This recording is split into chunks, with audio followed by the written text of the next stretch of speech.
into the examination of the Isle of Wight planning strategy. Can I just check with everybody in the room that you can hear me okay? Yes, yep. Thank you. Again, please can I ask people to ensure that mobile phones are switched off or on their silent settings for this session, please. And for those who weren't here for this morning's session, just looking around the room for new faces, but just to reaffirm, obviously I'm David Spencer and I'm joined by my colleague on my left, Andrew Steen. We are the inspectors appointed by the Secretary of State to examine the submitted island planning strategy. In terms of any procedural matters or assistance with the examination in general, please raise those queries through Louise St. John Howe, who's our programme officer, to my right at the back of the room, and Louise will assist with general inquiries and any requests for information, documents, etc. related to the examination. Can I just check in with the council, please, on whether we do a fire test this afternoon or what we do in the event that the alarm goes off, Mr. Brewer? Thank you, sir. And yeah, just to confirm, there's no planned fire drill. So if the fire alarm does go off, please exit through the double doors, down the stairs and to the car park, and we'll direct you from there.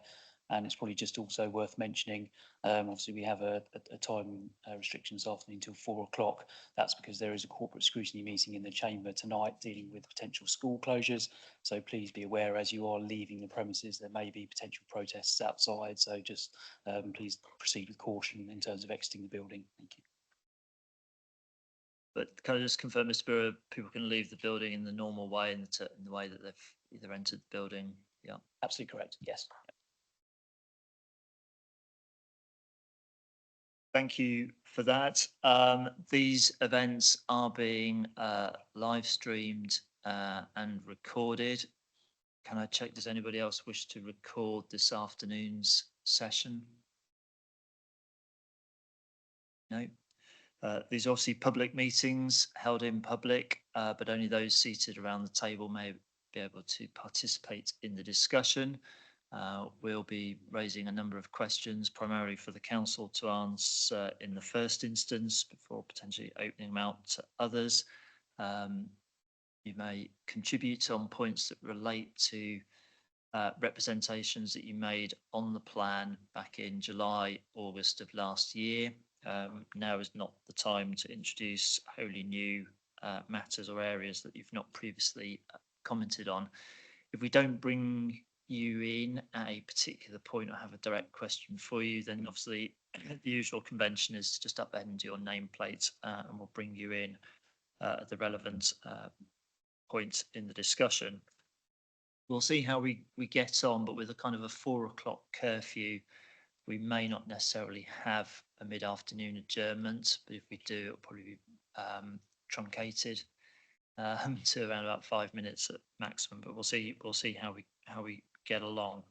Are there any questions at this stage around how these hearings work? I'm looking around the table, and I think most people have now participated and discussed at various sessions, so you know the ropes. I wonder, before we get on to the questions for this afternoon's Matter 4 session on the environment, whether we could just have a quick run around the table for people to introduce themselves, both for the recording and live streaming. And if I could ask the council first to introduce themselves and who we'll be hearing from this afternoon. Thank you. Thank you, sir. Michael Bedford, King's Counsel, providing legal advice and support to the council. James Brewer, Planning Policy Manager. Chris Mills, Principal Planning Officer. Jenny Jakeways, I work within the planning policy team, particularly on coastal risk policy. Carolyn Herbert, planning ecologist at Isle of Wight Council.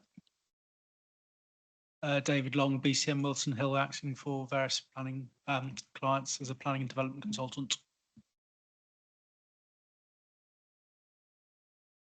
And Councillor Chris Jarman, I'm the independent councillor for Totland and Cornwall Ward, Also Freshwater Parish Council and Totland Parish Council.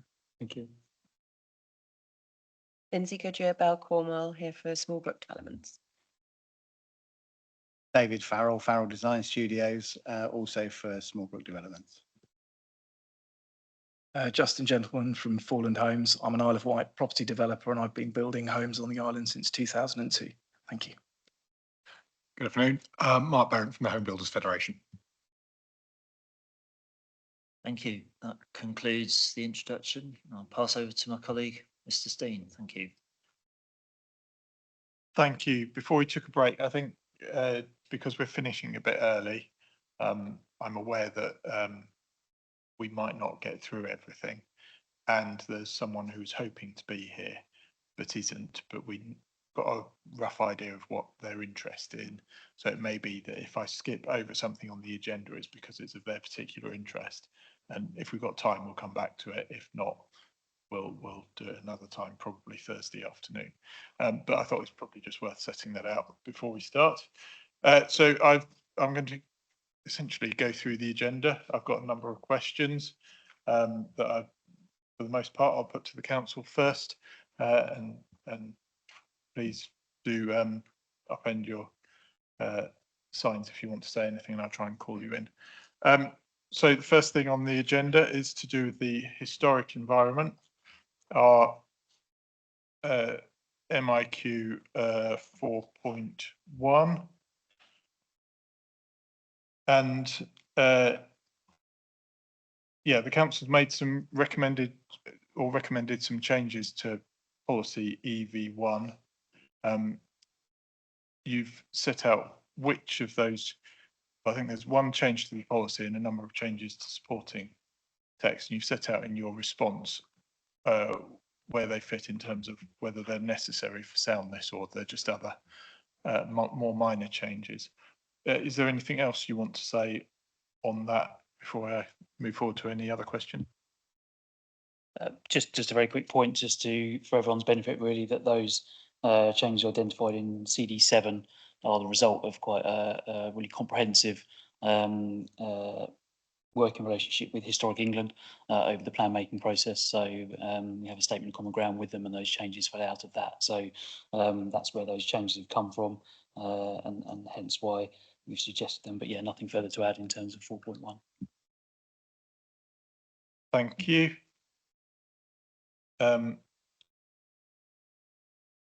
Yeah, I mean, the first change I could see in there, it appears to reflect paragraph 196 of the National Planning Policy Framework. The next one, I just wanted to check. This is, you're suggesting a change to section 4, paragraph 4.8. And at the end, you're suggesting adding in where they have a degree of significance meriting consideration in planning decisions. I wasn't sure I entirely understood what you mean by that, and probably worth just bearing in mind this in the context of the statutory requirement that decision makers have on heritage matters. So perhaps you could just explain what you mean and how it fits in with that. Thank you. Yep, sure. And no shame in saying we took the lead here from the government special advisors on historic matters. So this was a change that they suggested, and basically the purpose of it is just to provide a bit more clarity when we're looking at kind of the physical remains underground, potentially as a heritage asset, and making sure that that degree of significance, which obviously is reflected in national policy, is there in supporting text. So that's why the proposed adjustment or addition to that paragraph has been made.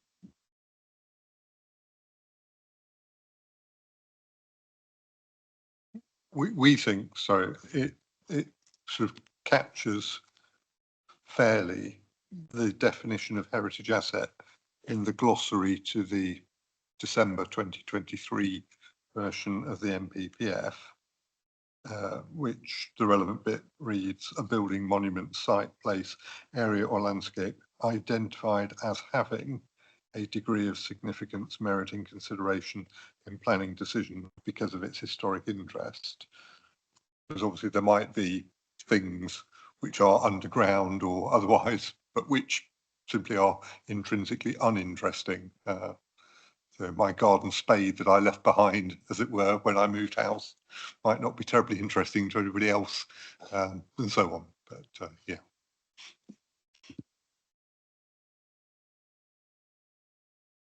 Yeah. Okay. Yeah, I think I understand where that's coming from a bit better now.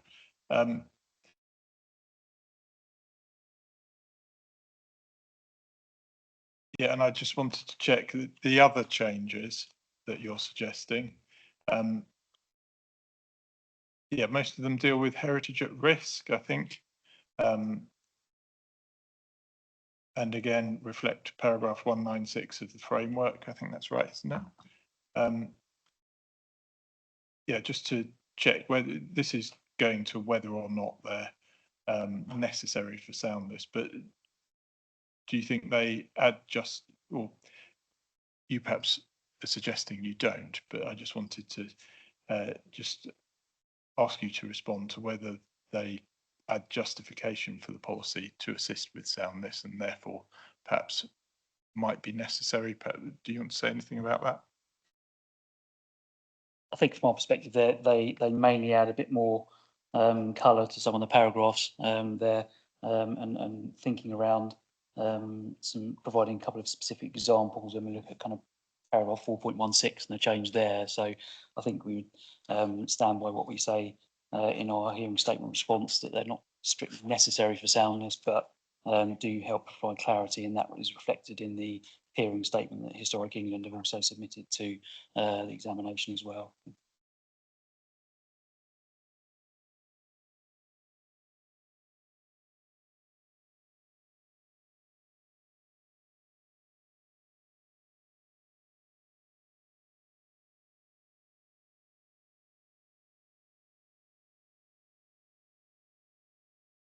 Yeah, the particular change I'd like to just have another quick look at is paragraph 4.11, which talks about the historic environment record, and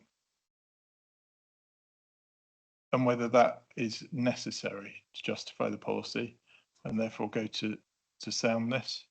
Is that a bit more than just a fairly minor change? I think the key point is that the in the policy itself already, we recognise the entries on the historic environment record, so the last bullet. I guess what this additional paragraph is just provide a bit more explanation on that and what that means. Obviously, some of the more traditional types of heritage asset as listed are a bit more well known. So this was just again to provide a bit more detail. But obviously, the key point for us is that those entries on the historic environment record already appear in policy in terms of that reference. So again, it was just helping to provide a bit more clarity in our view.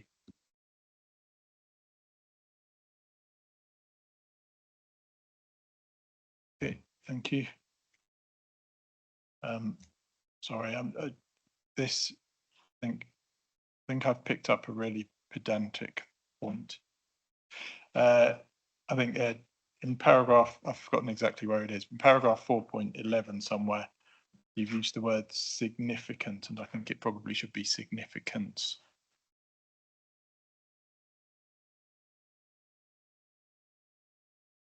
It is in line 5, the second word of, I say line 5 of the new text in CD7.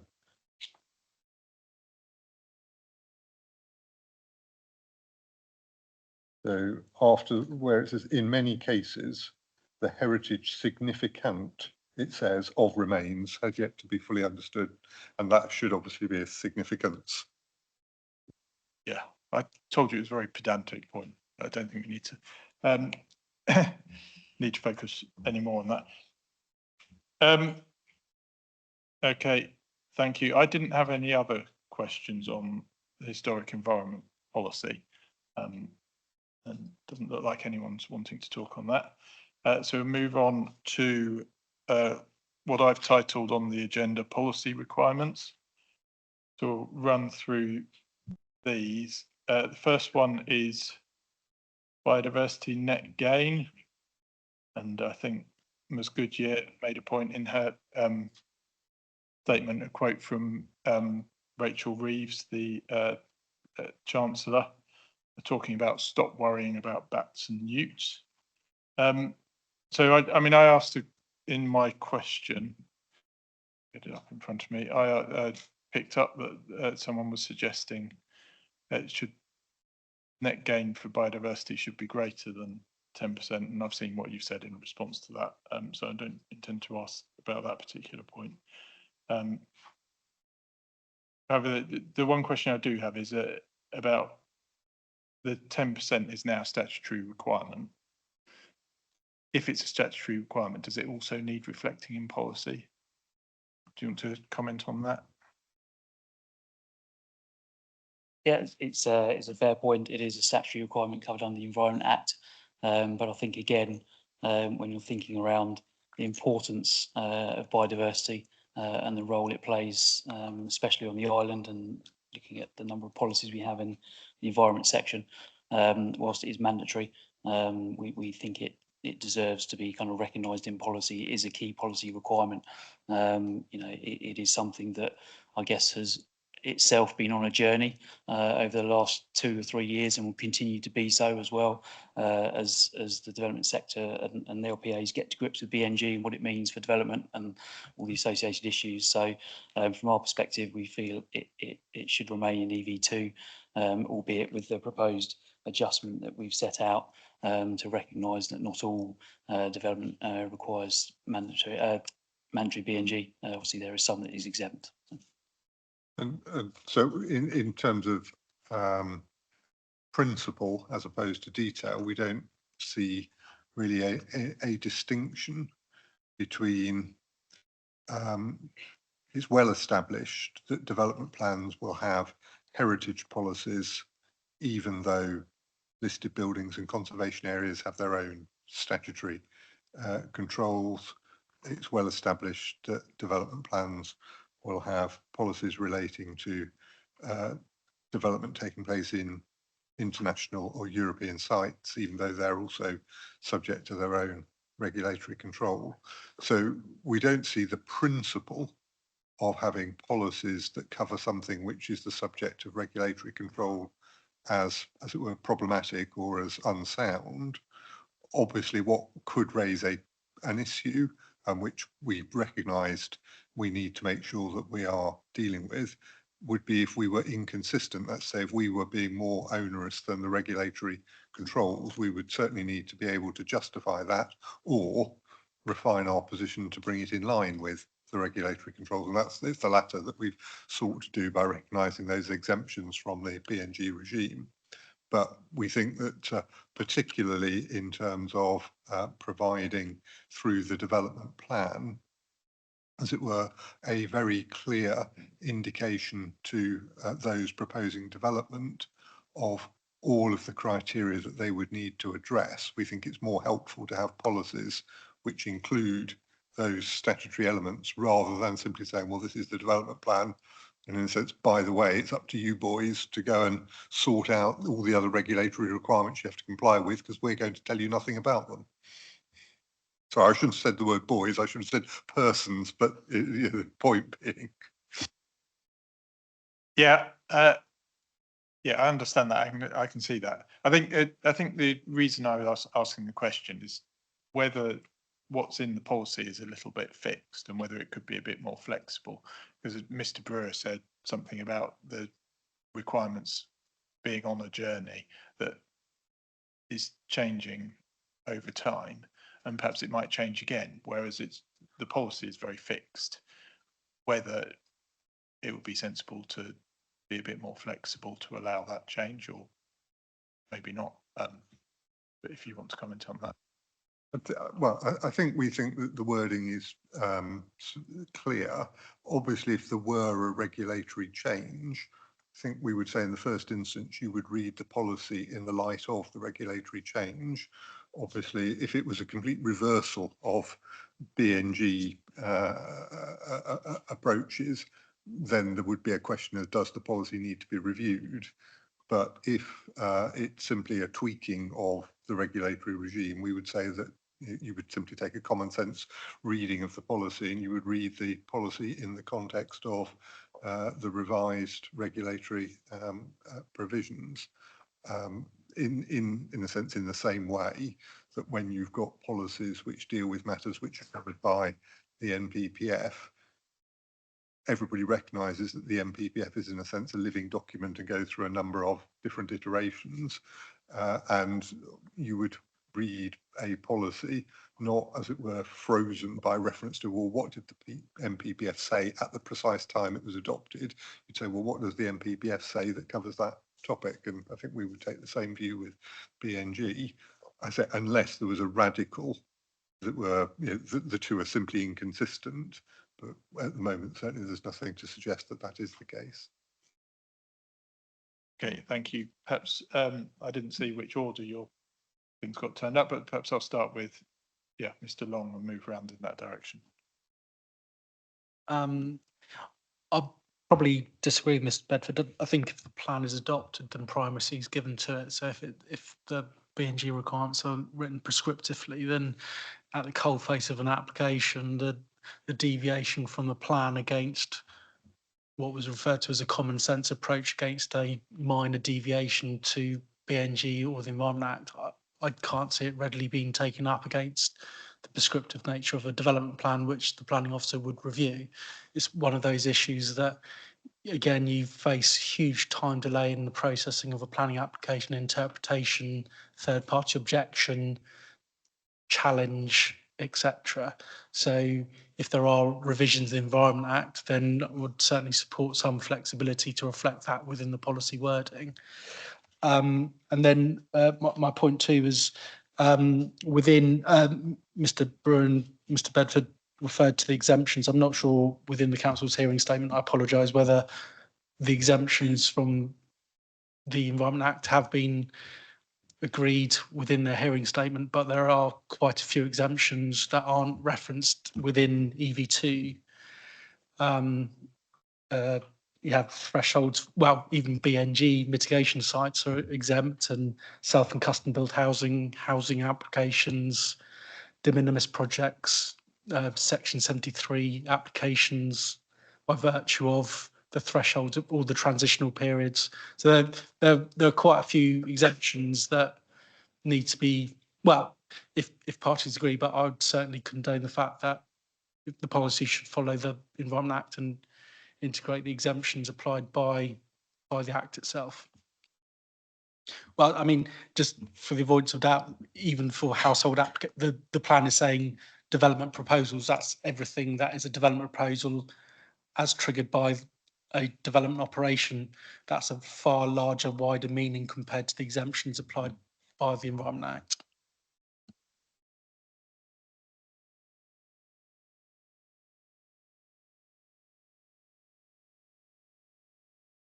Thank you. I think sort of my main point is it just really isn't necessary. And if we look at the timescales from the last plan was adopted in 2012, and this will be embedded in the plan potentially for another 10 years. And just what if something changes in sort of the statutory controls? It's just don't need that part of the policy. It's there. We all know about BNG. It's on the planning application forms. Yeah, my key point.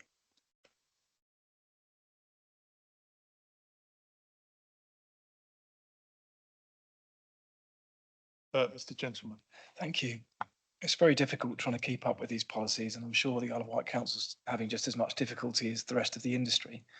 But one of the things that's a primary concern to me is when you're looking at policies like this emerging and coming out and changing the scope of what can be delivered on a site, how does that then affect what we've got within our allocations? The trouble is, without understanding what these policies do to our allocations and what implications they cause to those allocations, which is extremely difficult if we don't have slack within the plan and we don't have additional allocations, then we put ourselves in a very weak position for dealing with these things. Thank you.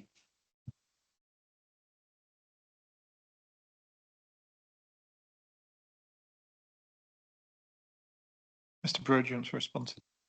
Yeah, thank you. I'll kind of go round as well. That's probably the easiest way of doing it. So picking up Mr. Long's point around exemptions, obviously, absolutely, there is a long list of exemptions which have changed as well over the course of the last couple of years. So I think we've proposed on page 12 of our matter for hearing statement to adjust paragraph 4.25 to effectively state that BNG became mandatory for development that is subject to mandatory biodiversity net gain. So that covers off the fact that we wouldn't need to then list all of the exemptions, because that covers off that point.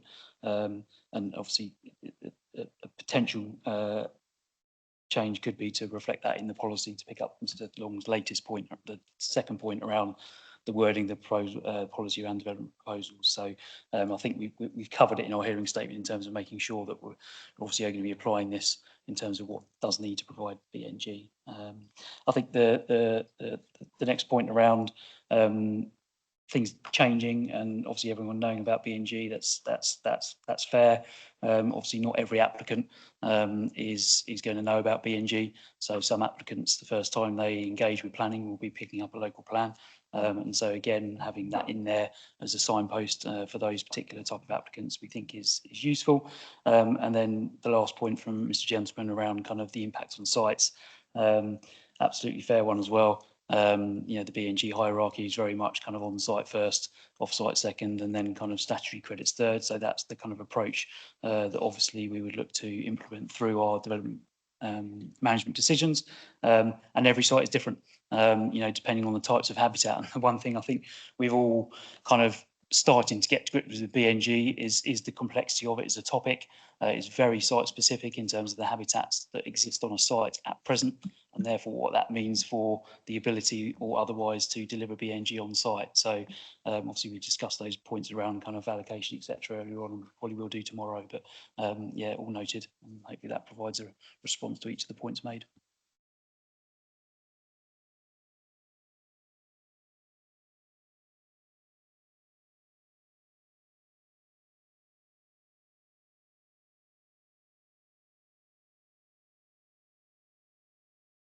Hello. I just wanted to add to what James was saying regarding the exemptions, is that we do have this list of exemptions, but we also have currently types of application that are just out of scope because they haven't written the secondary legislation for them yet. So we need to make sure that those are included somehow, which is why the policy is written the way that it is. So I just wanted to add on that point. The other point that I wanted to make is that other local authorities aren't asking for 10%, they're asking for 20%, for 15%, for 12.5%. And it's important that applicants know that we are asking for 10, that we are asking for the minimum. I think it's really, we need to make that clear within policy, because there potentially will be times when that is not the case, particularly if you've got a developer who's from the mainland who's not familiar with how we're doing it. So yeah, just wanted to add those points on as well for clarity. Okay, thank you. I didn't have anything else on the biodiversity net gain point, so moving on with the agenda. So river corridor buffers, which are also in policy EV2 and paragraphs 4.29 to 430, I think, in the document.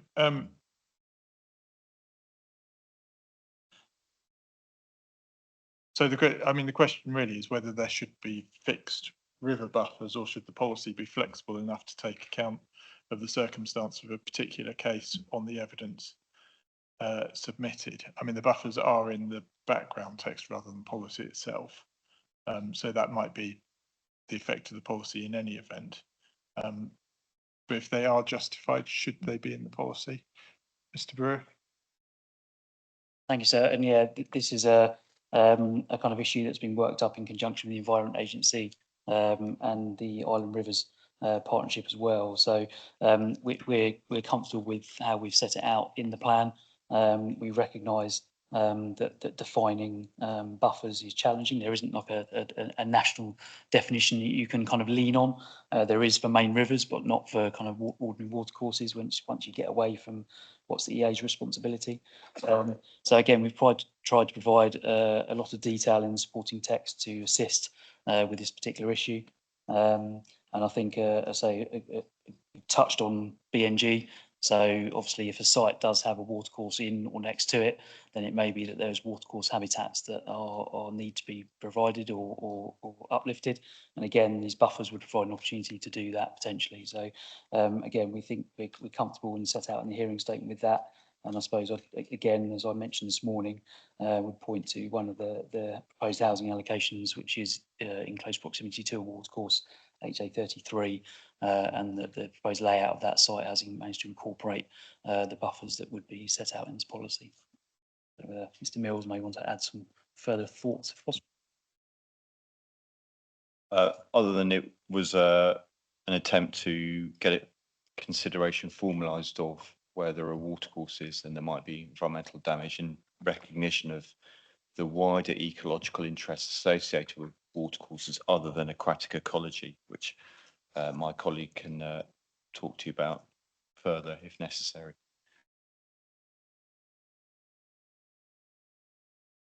Yeah. Well, one thing I wanted to check is that the buffers, as I understand it, trigger a consultation with the EA in certain circumstances.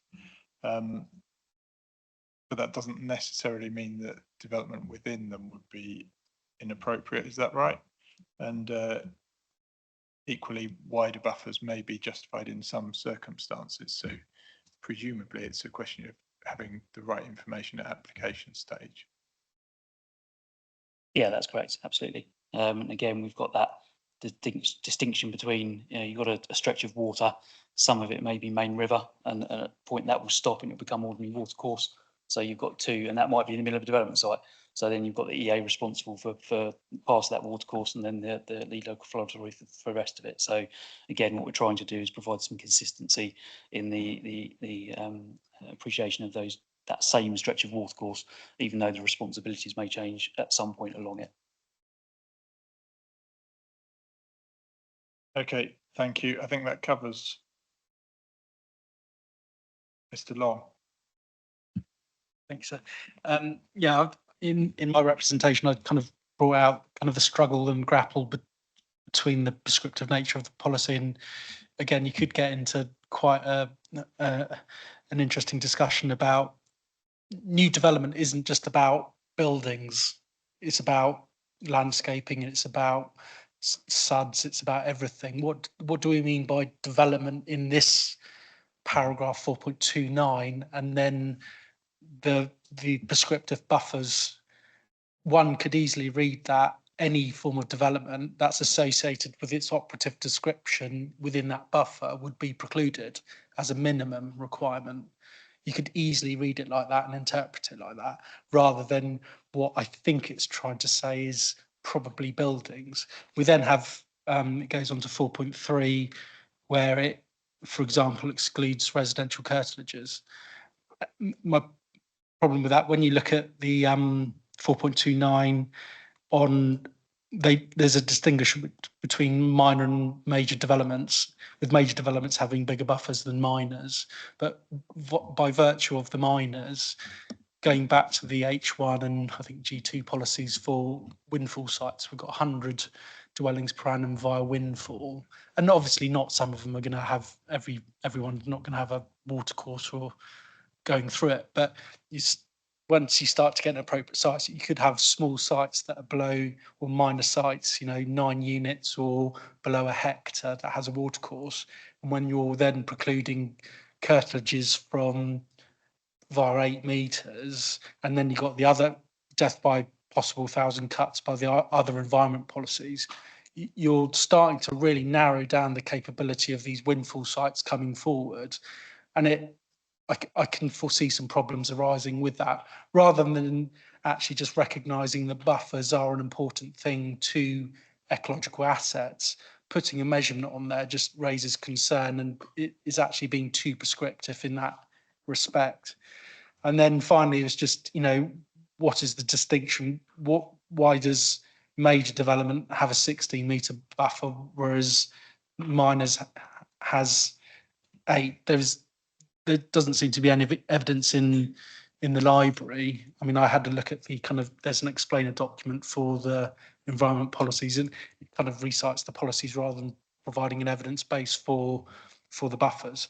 So it's just the unintended consequences of well-informed intentions. I think there'll be, you know, consequences of real life delivery. I'm not here to affect that habitat at all. But it's just the unintended consequences arising from having something so prescriptive.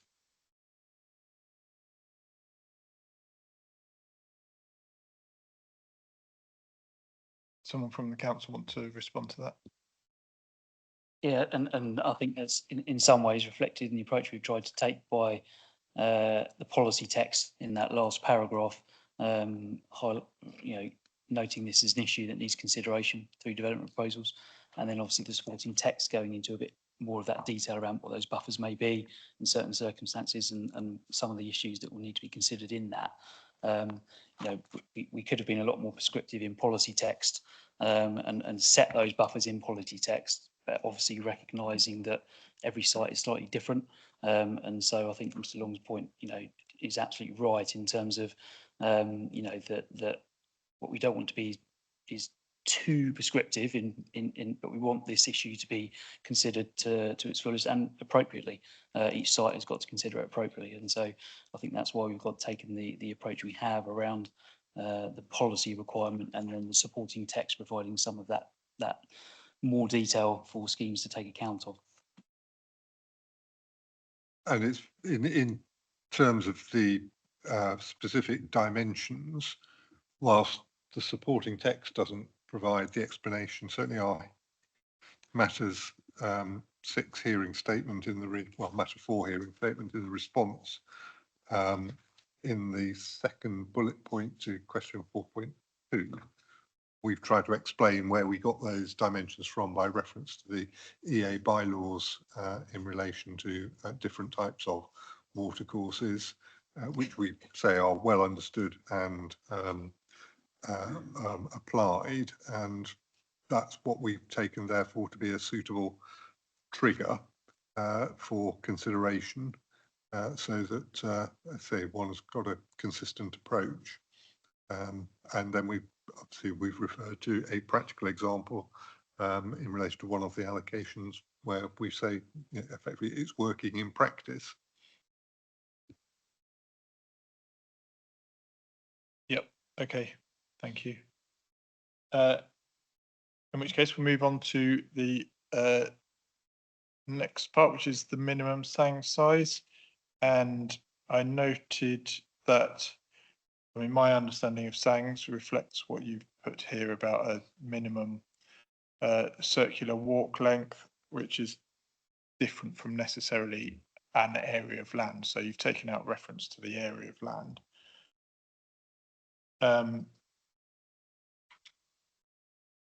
Yeah, so I understand that. Just wanted to check, you've put a minimum walk length as a range, whether that's sufficiently clear or what you mean by 2.3 to 2.5 kilometres when it's supposed to be a minimum. That's a fair point, and we've taken our steer from Natural England on that perspective in terms of the well-established advice they give on this particular topic, and that's the wording that they utilise. So that's why it's reflected in paragraph 4.42. So yeah, taking away the size element, but just making sure that minimum 2.3 to 2.5 circular walk. And I think the issue is this will change from site to site again, depending on the location of the site, the proximity to the coast, a number of other factors. So that's why it's represented as that.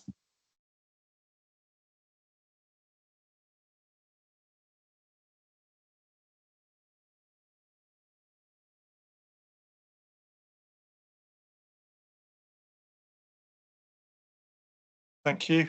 All I was going to ask on the sang size point.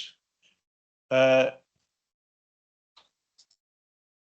sorry, Mr. Long, you put your, I thought I looked round and didn't see any name tags up, but sorry.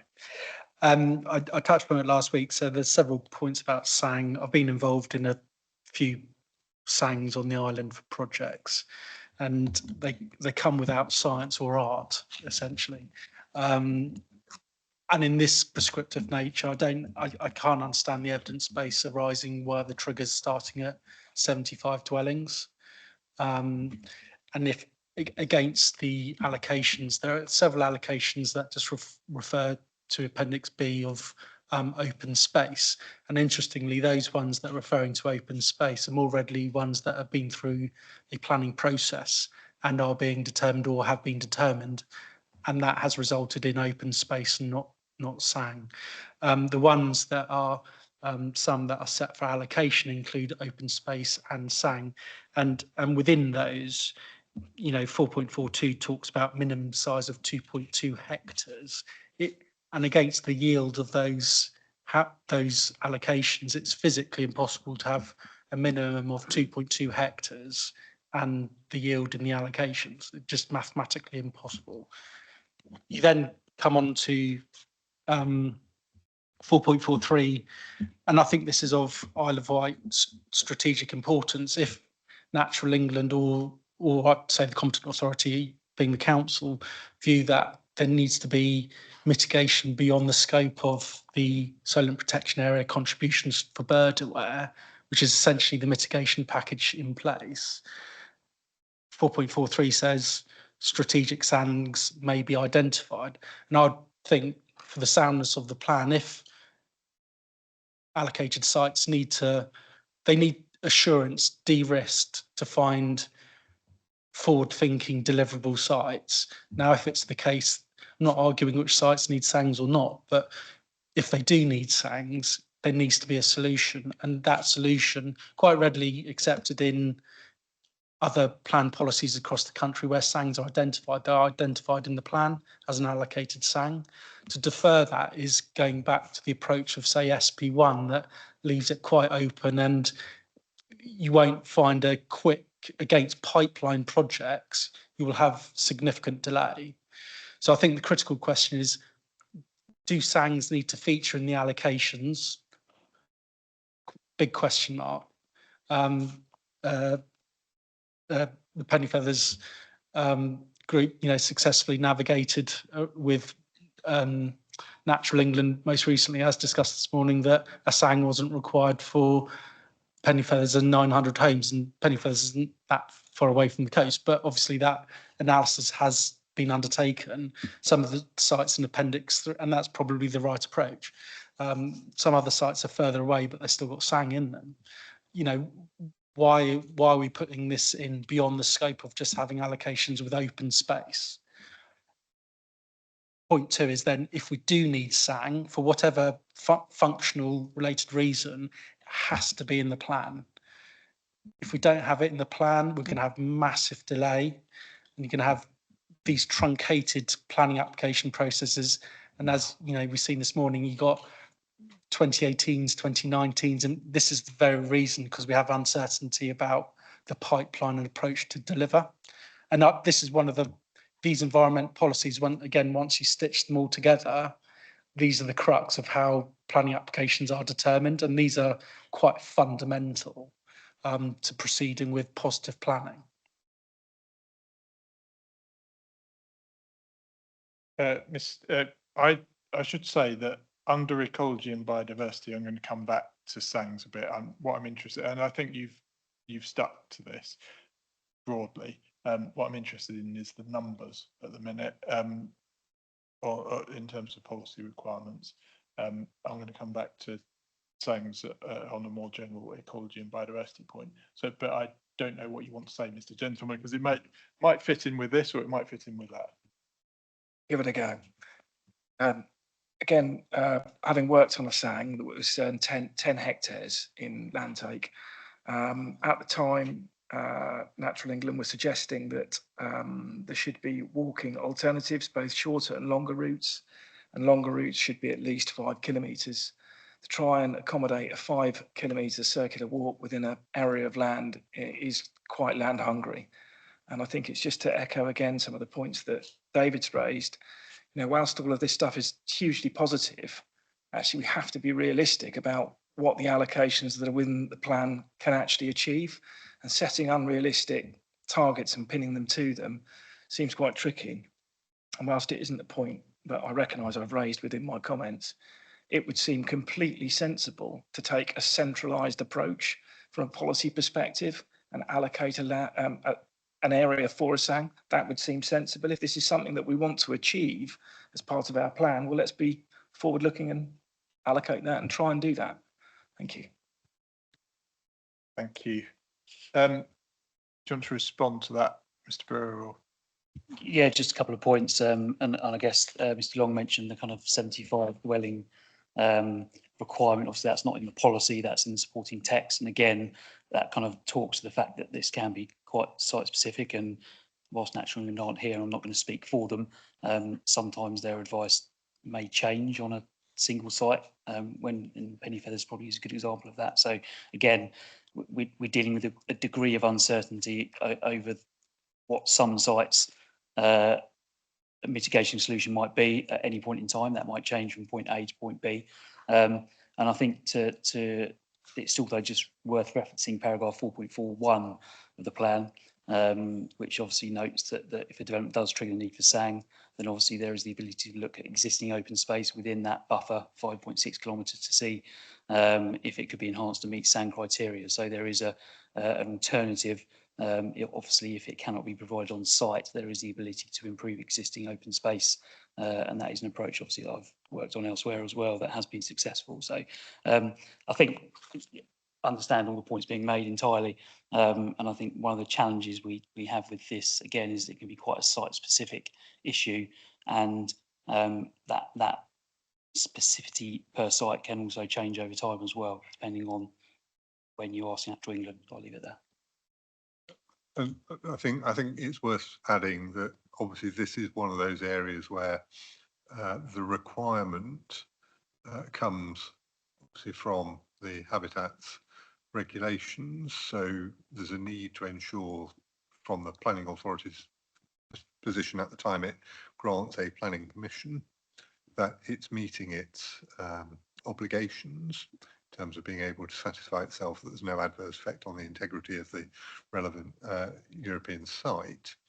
But it's also fair to say that it's been recognised in certainly a number of the cases where this has arisen, that it's perfectly acceptable for a development plan to set a framework, provided that framework is tight enough to allow matters to be further developed at the planning application stage.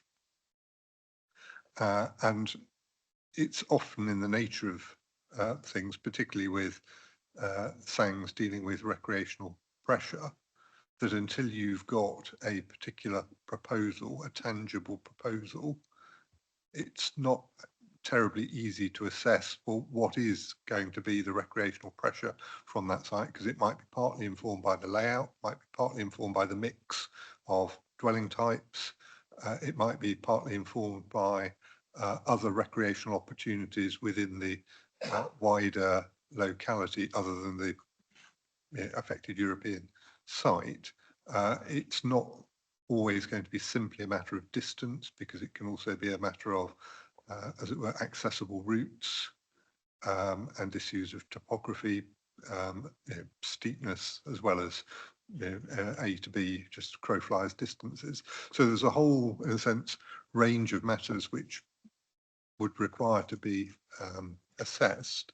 And we think that that's better done on a bespoke basis in the context of the application itself, when you've got more tangible detail, but the policy provides the framework for that.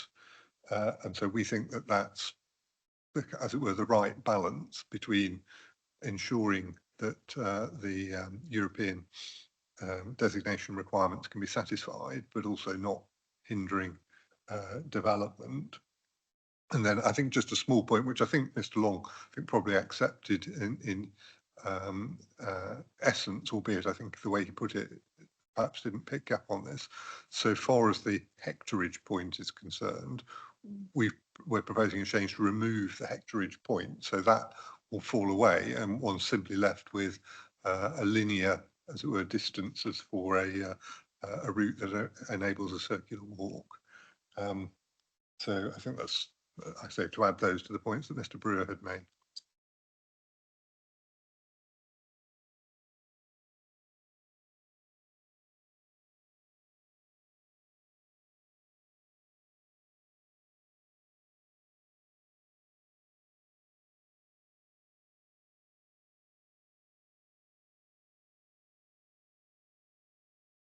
Thank you. Several of the contributors to that last round of discussion identified potential of a strategic sort of off-site SANG provision.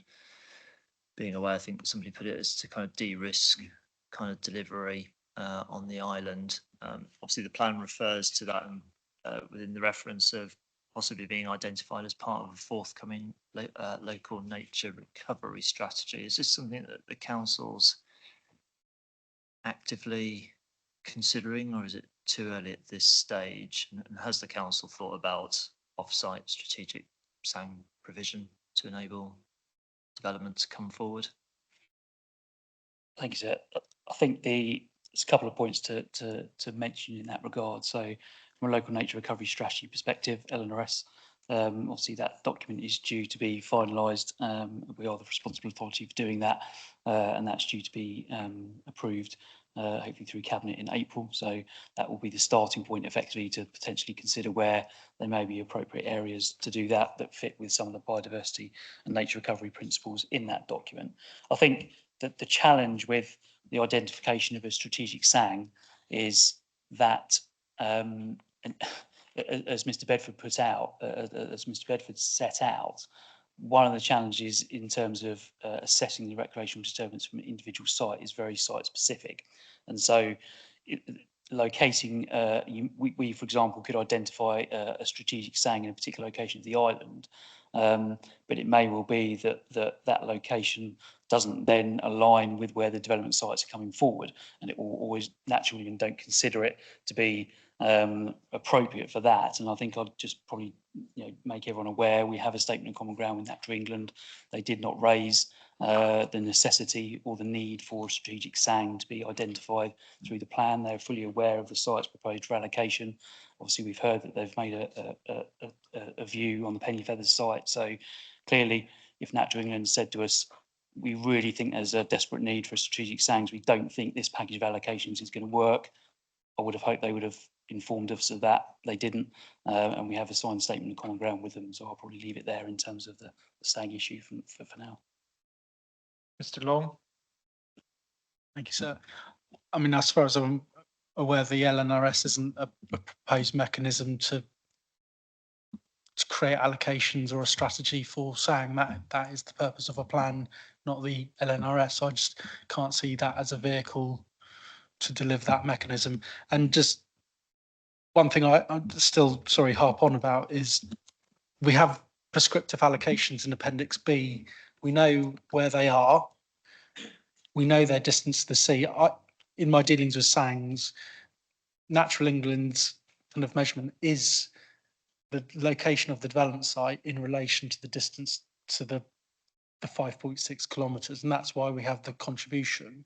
I can't see why Natural England can't form a view in plan making process. This is so strategic as to define whether it has an operational impact on the protected designation, that against these allocations for the degree of certainty and soundness, to say this site needs a SANG or no, it doesn't.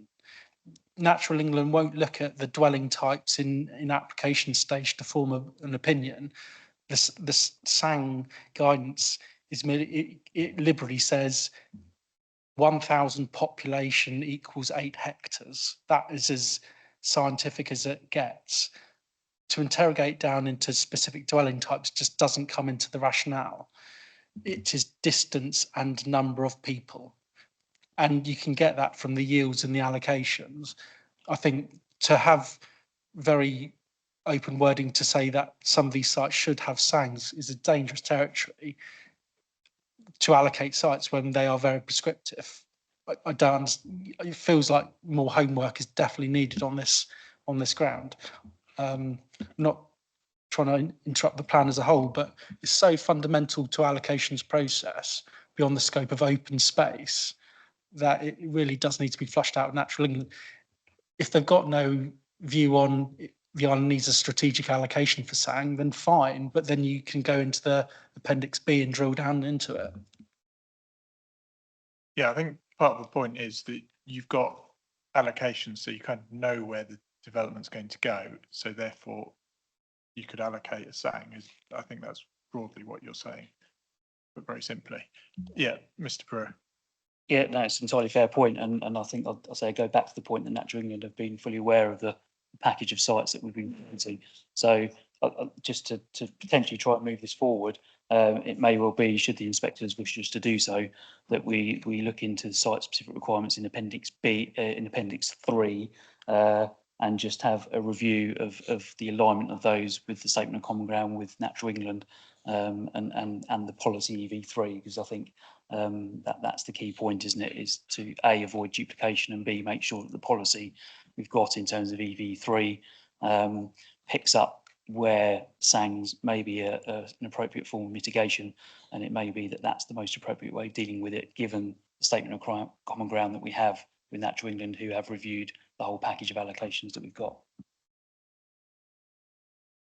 And I'm also thinking about how this will also then hang with habitat regulations assessment of the plan, in terms of what's already in Appendix 3 to enable a satisfactory conclusion through the appropriate assessment process, that there would be no adverse effect with that content in Appendix 3. So yes, there's a number of things here that all hang together. I think we need to be careful about unpicking one and dealing with one or two, and then making sure it's still going to be okay through the habitat regulation assessment process.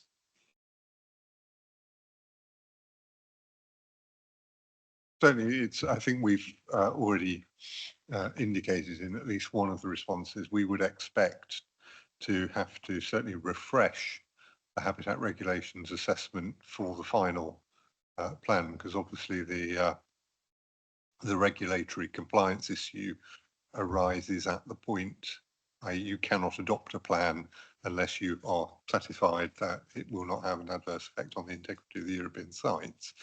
So we will need to, in the light of whatever main modifications and other changes there may be, we will need to at least refresh the habitat regulations assessment to ensure that it is still fit for purpose.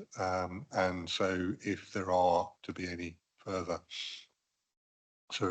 refinements, we would need to pick that up, but we absolutely endorse the point that you can't, as it were, move one piece of the jigsaw without making sure that it doesn't throw out some other piece of the jigsaw where one's dealing with what is unusually in a planning context quite a blunt but also quite a hard-edged legal test that doesn't really admit of flexibility.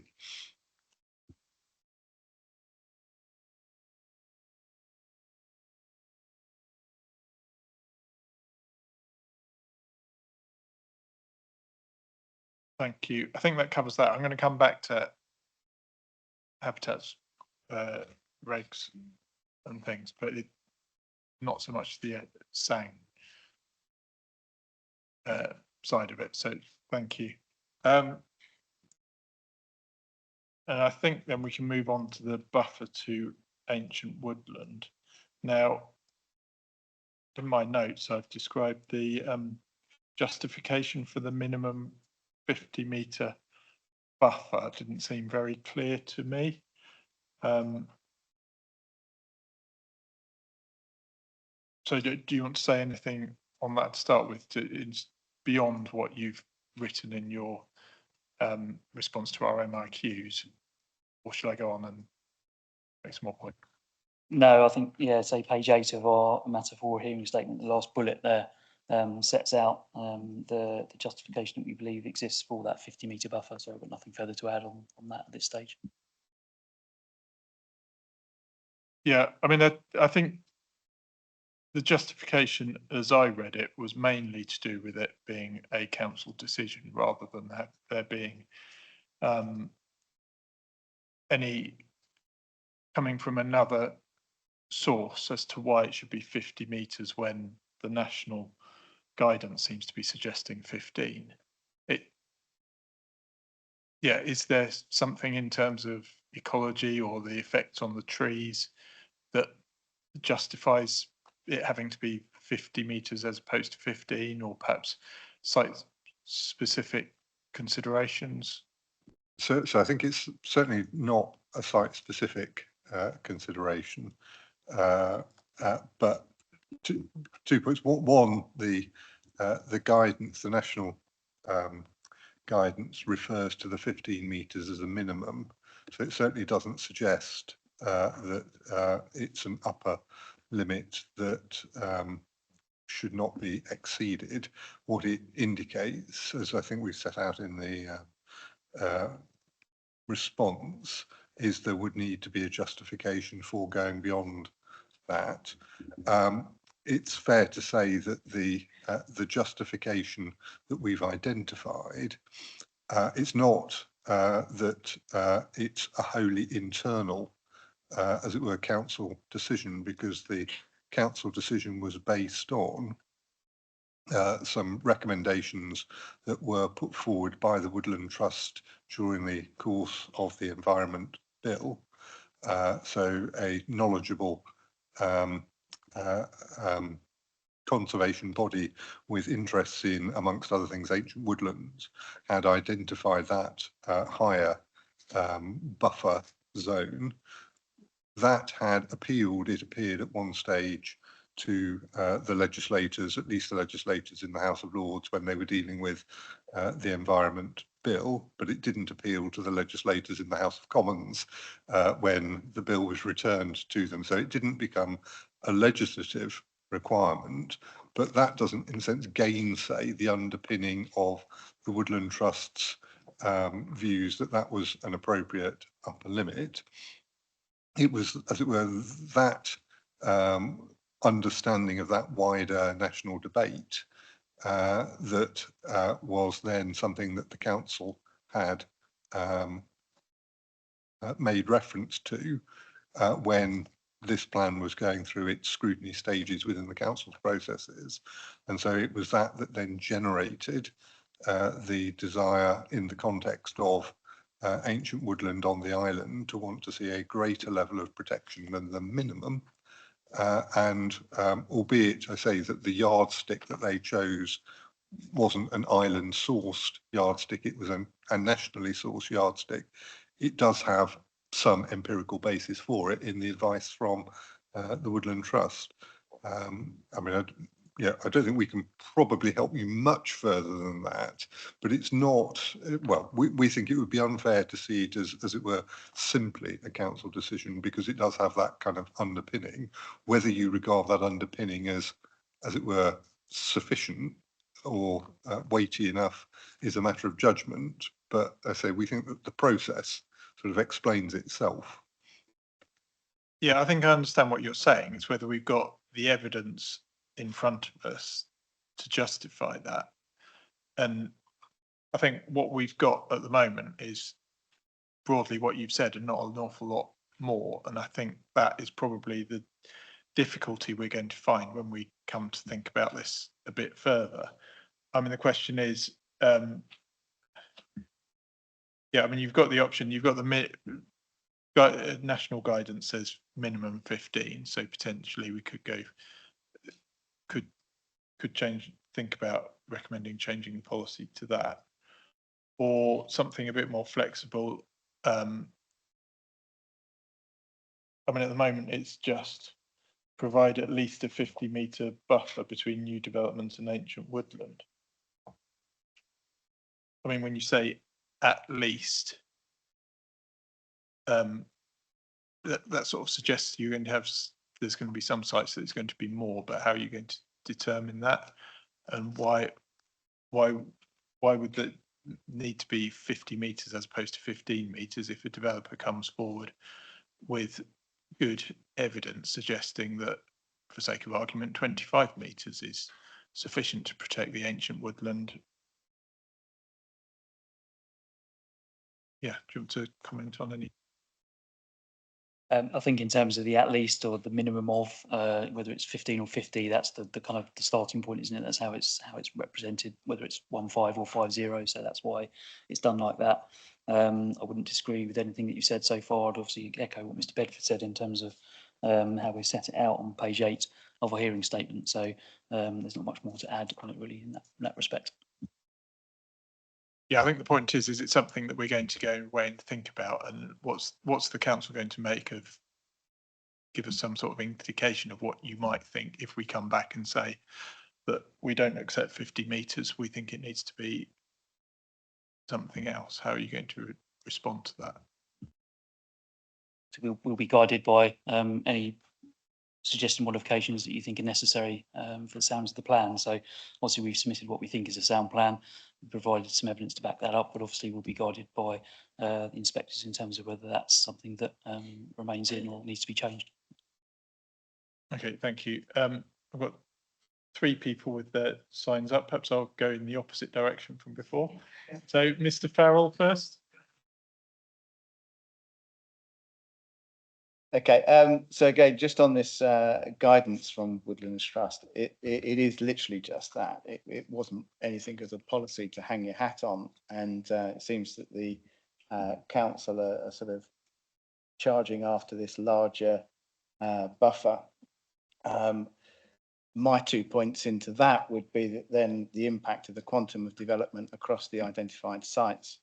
It does have an impact into that. We are one of the larger sites, and 50-metre buffer would have an impact to that. On that basis, you would sit there and say, well, okay, you've got other strategies, and the flexibility of policy should be in place. That strategies have always been in local plan policy to be able to reflect the 15 metres, but have defensive planting and things like that, and ditches and barriers that are down that allow the development to happen, but not be quite so impacted by that. Going back to the floodplain argument earlier in terms of how that also impacts development and what that actually means, and whether that actually incorporates things like footpaths and things like that as part of the development that can actually end up as a buffer within the buffer. That's in itself development, but actually it ends up being a protection measure with it that can actually create a barrier for people for the buffer of development. Again, that goes further to fencing and garden space and things like that as well. And my 2 points. I just see no justification for the deviation from the national policy, and as has been pointed out, this has gone through the House of Lords and House of Commons, and they've stuck with the 15-metre buffer. So I'm not entirely sure where the justification is coming from for 50 metres here. As Mr. Farrell, just pointed out, this is something that can be considered on a site-specific and site-by-site basis, and it's also something you can deliver mitigation for to protect the ancient woodland. So in terms of physical landscape buffers to stop people, animals, etc., going into that area. So it should be something that's considered at the planning application stage and not just given a blanket 50 metres, because it's going to make a significant difference to a lot of places. Those 35 metres, that's a lot of land take. So I just, see no justification, and it's providing no flexibility really for those discussions to happen at a development control stage.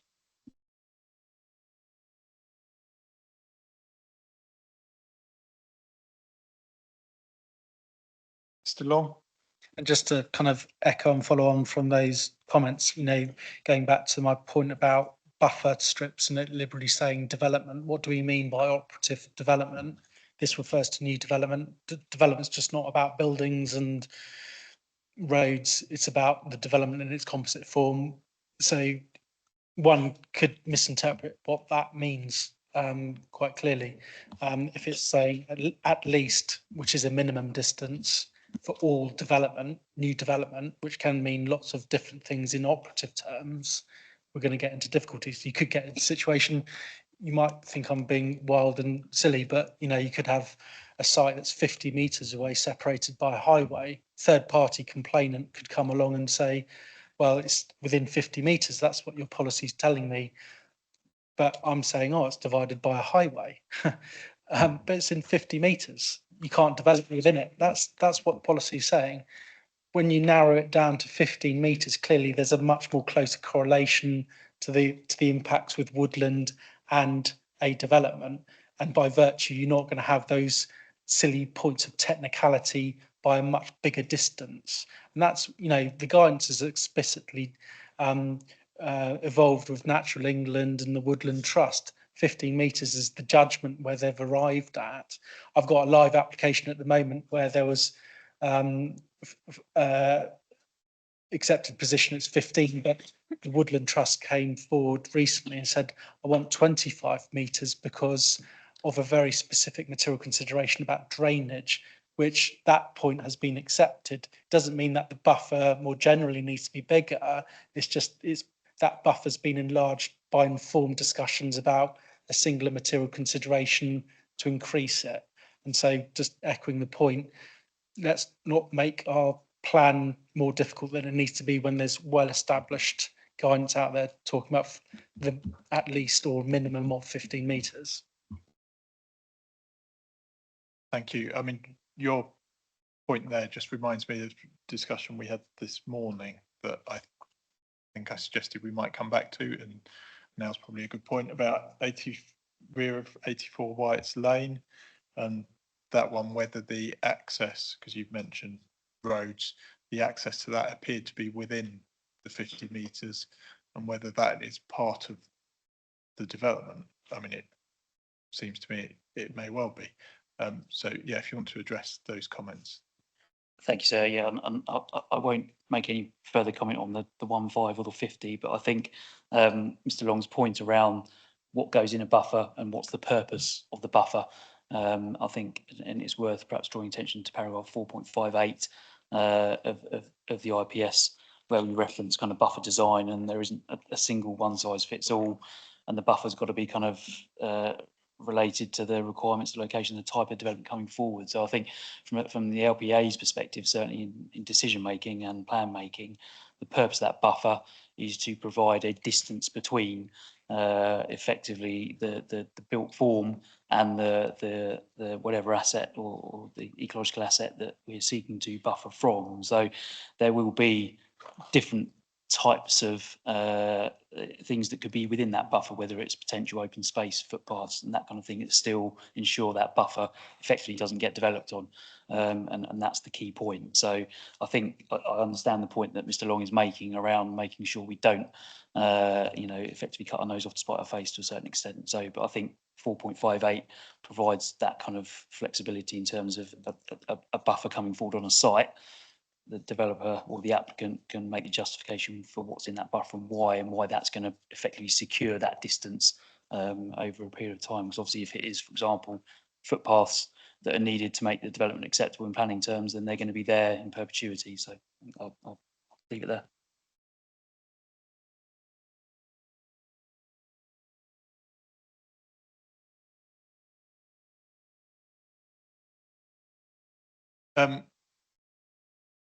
Yeah, I think I'm not sure that quite addresses my concerns, and particularly with the wording of the policy, which talks about development. But the definition of development from the Act would cover roads, paths, and things. So I think the problem with the way I've read the policy is that applies to anything that comprises development. Whereas I think what you're suggesting is that it's the buildings that will be in use. So, for example, a house or a block of flats shouldn't be within the 50 metres, but maybe a footpath that would also be development might be fine. And similarly with that land at Wight's Lane, the access drive, you seem to be suggesting that might be okay, but the block of flats on the site or houses wouldn't be. So do you think you need to have a look at the wording of the policy from that perspective as well? Shall I ask Mr. Long to come in at this point, and then you can deal with both of our comments together. You just spurred a thought actually, because I'm just concentrating on houses and employment sheds. I don't know why, but I just am. Maybe it's just the main thing I do. But actually, for example, the pathway analogy. We've got a brilliant project that the Isle of Wight Council are looking at is the Isle of Wight Greenway project going from Newport to West Wight. Everyone wants it. Brilliant project. It's a multi-use path. But actually, I'm sure, in planning application terms, at some point, that's going to be within 50 metres of an ancient wood. Do we want to stop these things happening by very virtue of this point? So actually, when we look at development, it's much more far-reaching than just the boxes that I was probably more talking about earlier. Yeah, Mr. Brewer. And I guess in short answer to your question, I think it probably would be worthwhile if the inspectors suggest that we need to do that, would be to provide some perhaps additional clarity around that point D and what we consider new development to be in relation to a buffer. So we'd be happy to consider that if we think that's appropriate. I think since one of the difficulties in dealing with it at the plan making stage is we can sort of all envisage that there will be some types of intrusive developments which might be not built form, but which might be engineering operations associated with the construction of roadways or drainage or whatever that might well be impactful on an ancient woodland subject to whatever the distances are. There will be other forms of what you might say operational development, but which are more kind of light touch that wouldn't be necessarily likely to be impactful. I think the difficulty is trying to find a form of words which captures that difference between the different types of things. So obviously just using the words as we have new development is obviously a bit of a catch-all.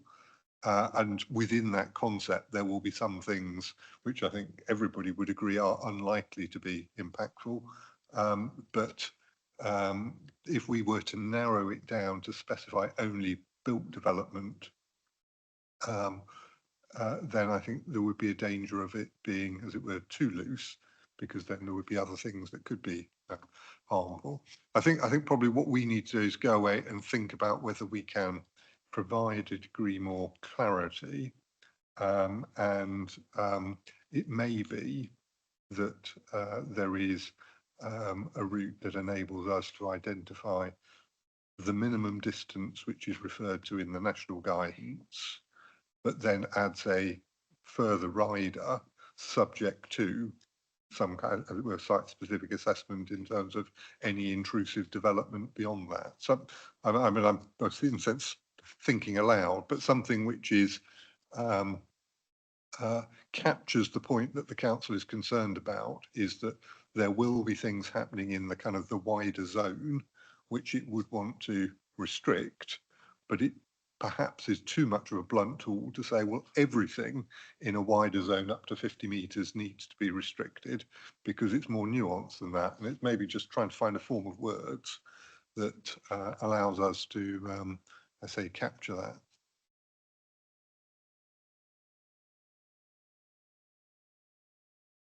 Yeah, I mean, it did just occur to me that we talked earlier about river buffers, and they're not in the policy. So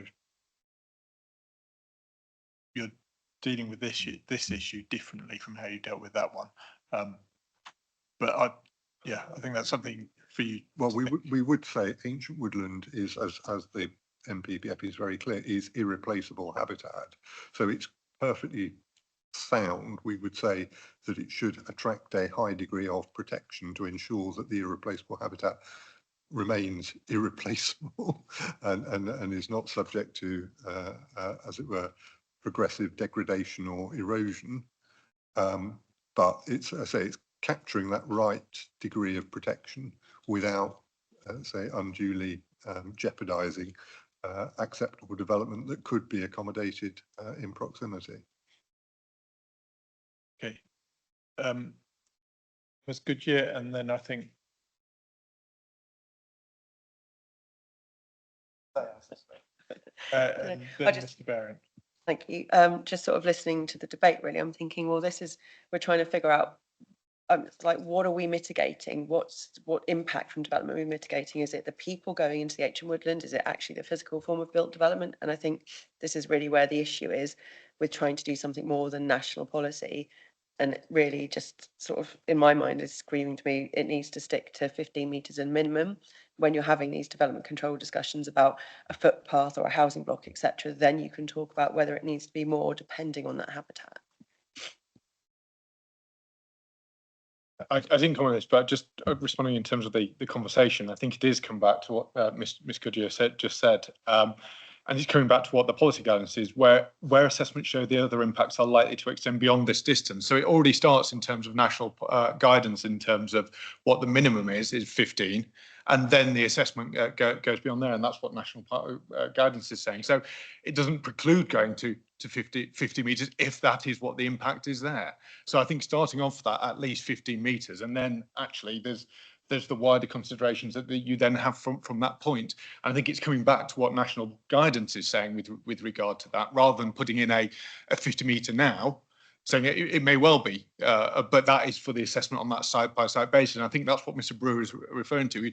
We don't know what those site-by-site assessments are going to be, and there needs to be that flexibility. And I think by having the 15 metre in, that's where that flexibility allows it. And where assessments show that there is greater, then that is where the point at which you go beyond that in terms of those. And that's where you can have the consideration about what type of development and where that balance is between what those impacts are and the nature of the ancient woodland and the root impact, but also coming back to things like, there may be air pollution things, which is referred to in guidance. So I think it's those wider considerations, but starting from that 50 metre allows for that then to happen. Okay, thank you. Mr. Brewer, do you want to say anything to that? No. Okay.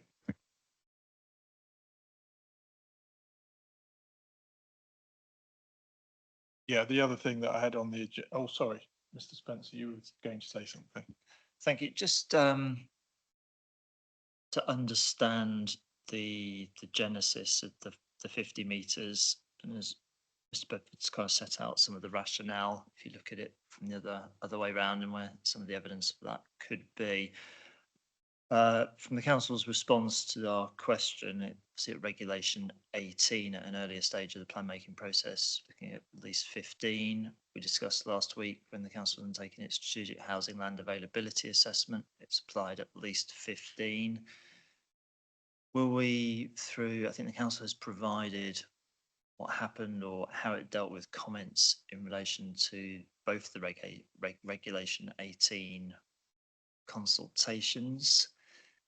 Will that give us some of the part of the evidence jigsaw as to what kind of triggered the change from previously at least 15 to now the situation at least 50? But I don't know if you're able to recall, Mr. Brewer, whether it's something that the Woodland Trust raise a soundness, or not necessarily then a soundness point, but a kind of saying, did they make submissions recommending this approach? Or from memory, I certainly in the second Reg 18, I believe they did make representations. I'll confirm that.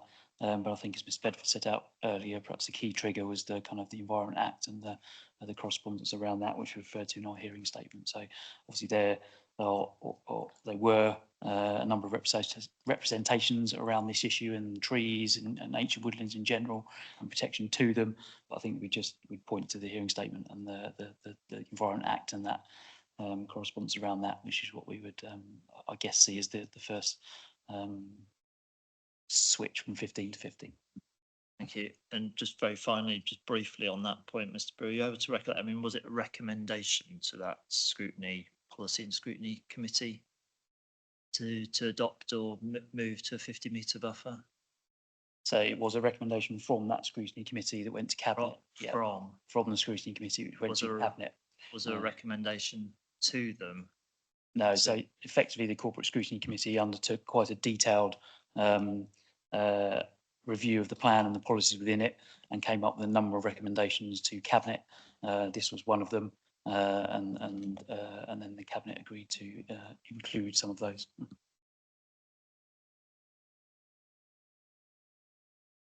Okay, thank you. I've next got replacement woodland on the agenda.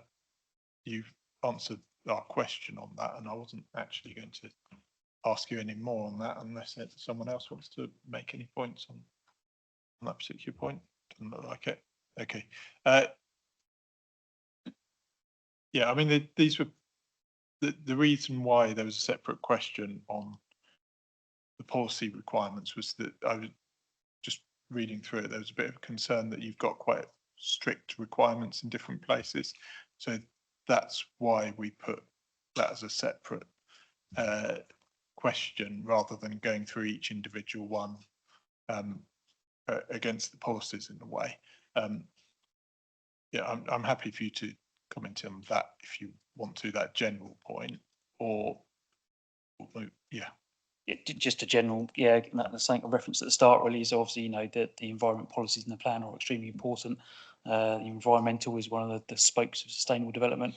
We've talked a lot over the last kind of week or so around development and housing and the impacts of that.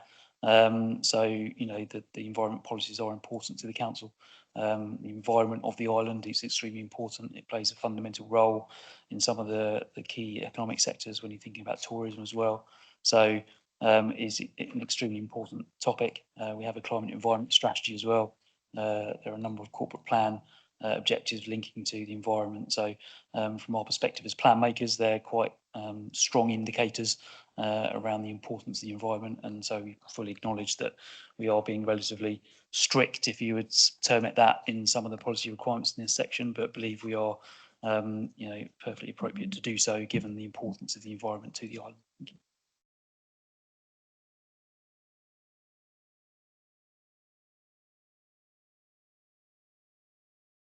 Okay, thank you. Okay, the next section. Sorry, I'm keeping an eye on the time as well because we've only got just over half an hour. But ecology and biodiversity is the next thing on the agenda. And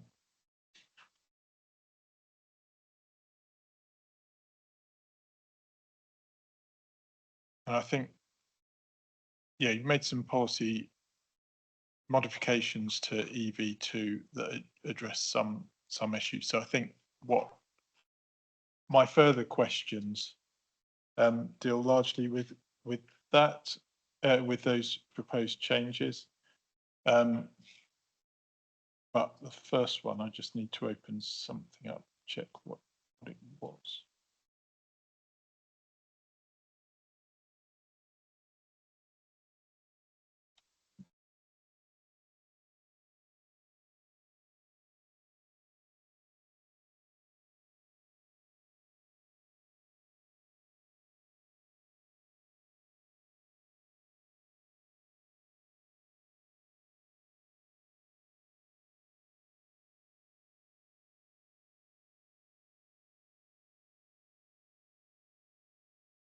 Yeah, the RSPB response, which asks about definition of designated sites. Do you want to, if you've got a copy of that, I assume you've seen it. Do you want to comment on what they've said? Yeah, thank you, sir. And I think that the easiest way to comment on what they've said is to draw attention to page 10 of our Matter 4 statement, because we have made a number of proposed modifications to EV2 to be very explicit around that hierarchy of international, national and local sites, and specifically setting out what those designations are in policy, which I think gets to one of the core points that the RSPB have set out in their response. And again, we then go on in the supporting text to again suggest a kind of a clarification as well at 4.25. Oh, no, sorry, my mistake. Sorry, at 4.21 around projects undertaking appropriate assessment. So I think from our perspective, the RSPB's response was entirely correct, and we've responded to that in our hearing statement on page 10, and also in response to 4.6 as well. And so we're comfortable that those proposed changes will pick up the points made by the RSPB. Yeah, I think I thought that was probably the answer, but thank you.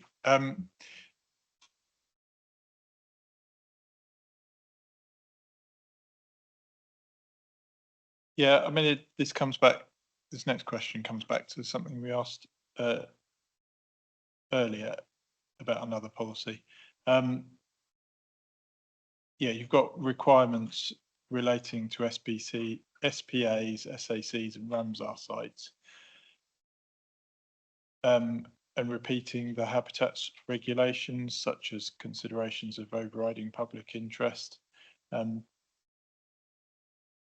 Is that all relevant? Does that need to also cover national sites as well? Do you want to comment on that? Because I think that came from the RSPB comments, that those same considerations should apply to national sites. Is the reason why I've included that.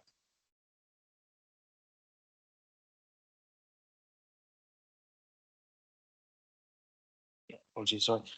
So yeah, I think, as I say, as we set out in our response to 4.3, when it comes to the house regs, I think having that hierarchy is the key point. And the proposed text that we've set out that identifies SPAs, ACCs and Ramsars is in line with the habitat regs, and we're comfortable with that as the approach in policy. So when you say national sites, you're referring to things like triple SIs or national nature reserves rather than national site network sites.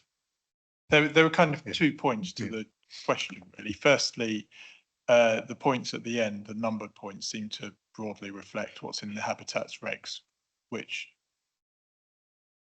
firstly, whether that's necessary.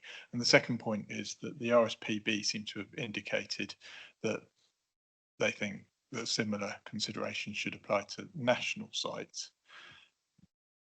So how you've done it, those points deal with the SPAs, SACs and Ramsar sites, and in a way, whether they're necessary given that they're in the habitats regulations anyway.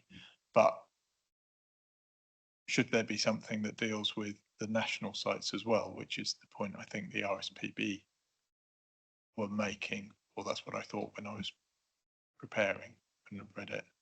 Well, so on the first point, I think we would say that there is a need for the plan's policies to show how they are complying with the requirements of the habitats regulations, and that if the plan's policies didn't say it, then it would be open to somebody to challenge the adoption of the plan on the basis that the plan on its face doesn't show how it is addressing the requirement to show no adverse effect on integrity on European sites, and that although in the real world the habitat regs would still apply anyway, the plan, the document that's being adopted, wouldn't be showing that recognition, and so it would be vulnerable. So I think it is important and necessary for the plan itself to effectively articulate that need to comply with those requirements, and in a way which is sufficiently specific to tie it to those particular tests. And that's what we think that the modification is doing. As far as the RSPB issue in relation to national sites, and I'm looking at their matter fourth statement rather than their original representation. But to my reading of their paragraph was well, it's the second paragraph. It says, we object to the use of the term national sites network when referencing exceptional circumstances relating to overriding public interest. This is because the national sites network only includes European sites. The current draft policy wording can therefore be interpreted to exclude any tests for development which might impact non-national site network sites, including triple SIs and SINCs. We think that's been sort of overtaken by events, in the sense that we think that the changes, when read as a package, would be sufficient to allow national sites to be the subject of consideration, but not by reference to those three tests which specifically apply to habitat sites, because for whatever reason the government hasn't chosen to apply those specific tests to triple SIs which are regulated under the Wildlife and Countryside Act and not under the habitats regulation. Okay, thank you.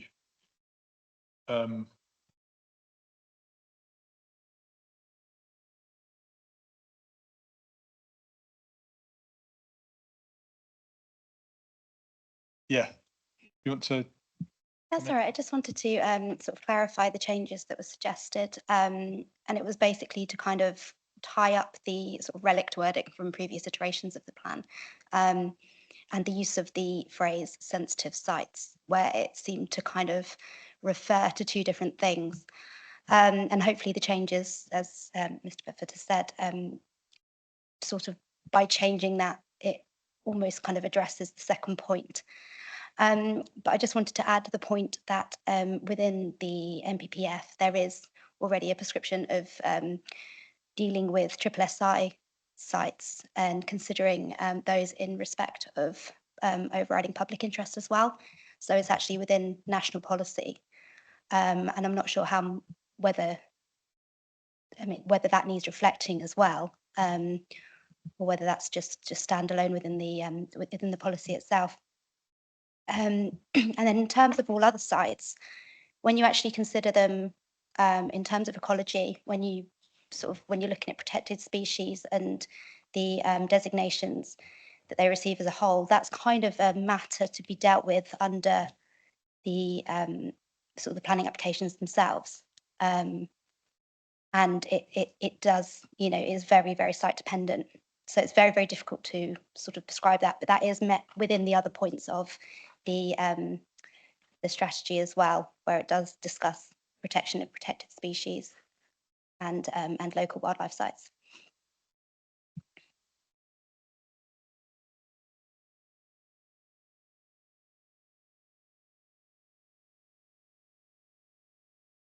I think your point in reference to the National Planning Policy Framework is possibly what we're getting at, whether there needs to be slightly more in there on national sites, because at the moment they're dealt with in the same way as local sites. And yes, the certain amount is dealt with at planning application stage, but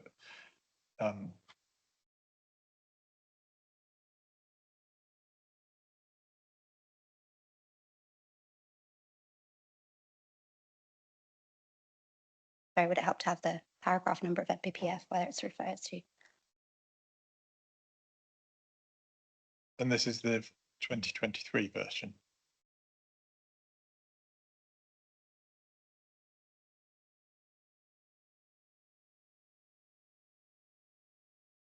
Paragraph 186E.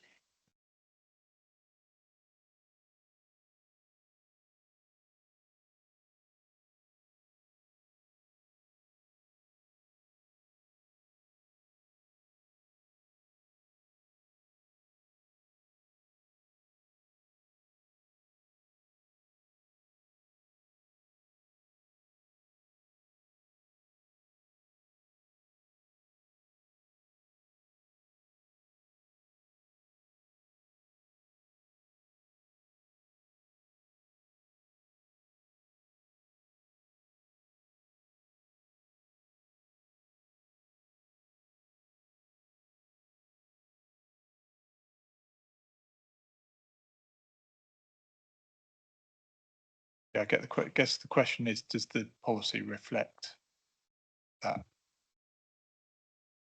I suppose our starting point is that a couple of things just to reference. Obviously, again, we have a signed statement of common ground with Natural England, who the government special advisors on massive ecology and nature. So again, they have supported the wording in this policy. I think, again, the opening line of the policy is important when we're thinking about our starting point. So we clearly reference development should not have an impact on designated sites of importance, and following that hierarchy down. So again, that starting point, development should not have an impact on those sites. So I think that provides that consistency, and obviously we then set out the more stricter test when it comes to the SPAs, SACs and Ramsars because of that higher level of protection. So I think we would be comfortable that the policy does align and is consistent with national policy in that regard.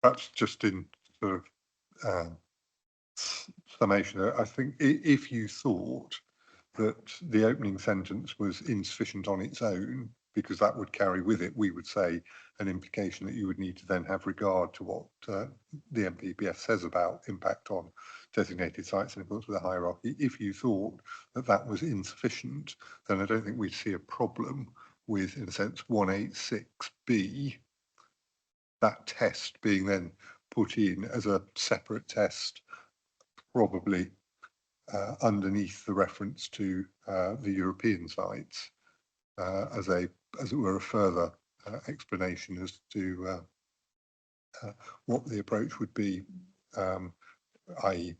not normally permitted, but then if it is to be permitted, there has to be these particular justifications, i.e. the 186B test.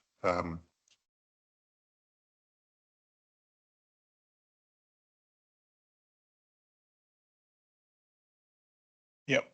Okay. Thank you. Move on from that, although I only wanted to move on to paragraph 4.21. Just to check that that paragraph properly reflects the habitats regulations. It refers in it to appropriate assessment. Yeah, it says will be subject to an appropriate assessment under the habitats regulations in order to ascertain whether an adverse effect on site integrity can be excluded.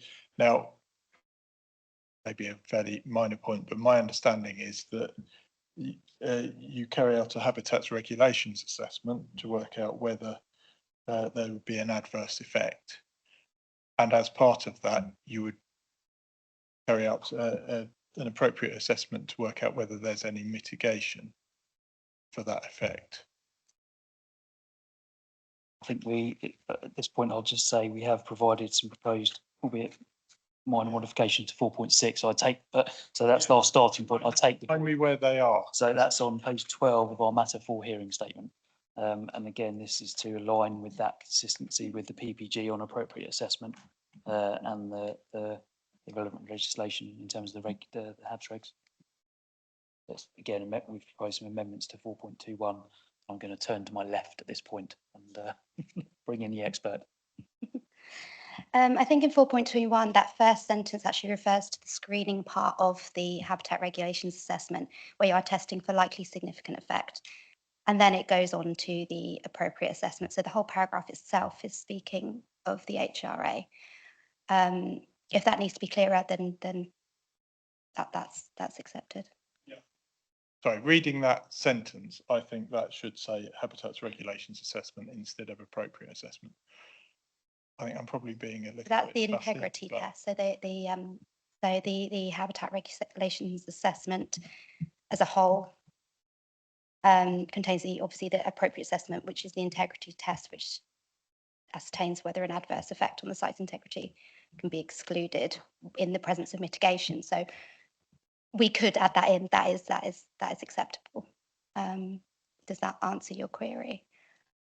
yeah, I think what you said to start with was that what you're referring to in that sentence is the screening, but the appropriate assessment happens after the screening. Mm-hmm. So I think in the context of that sentence, that reference is not quite right. But I think we are obviously conscious of the time, so we don't Yeah, need to prolong this. But the point on the habitat regulations, we think, is that firstly the courts have said that screening actually is not a feature of habitat regs as such. It's often used as a shorthand for that first stage of, are there likely to be significant effects? But it's not a formal stage, unlike with EIA, where it is a formal stage of EIA decision making that you first of all screen before you then carry out your environmental assessment. And what I think the first sentence of 421 is trying to say is any plan or development which is considered to have a likely significant effect, i.e. has gone through that screening stage, will be subject to an appropriate assessment, which is, we think, the right way to do it, that you first of all ask yourself the question, likely significant effect or not, and that is the first half of that sentence. If the answer is you can't exclude likely significant effect, then you are required to do the thing called the appropriate assessment in order to then address whether there is going to be no adverse effect on integrity. So we think it's captured, but we'd be very happy. I think, having reread it, I think what you said is correct.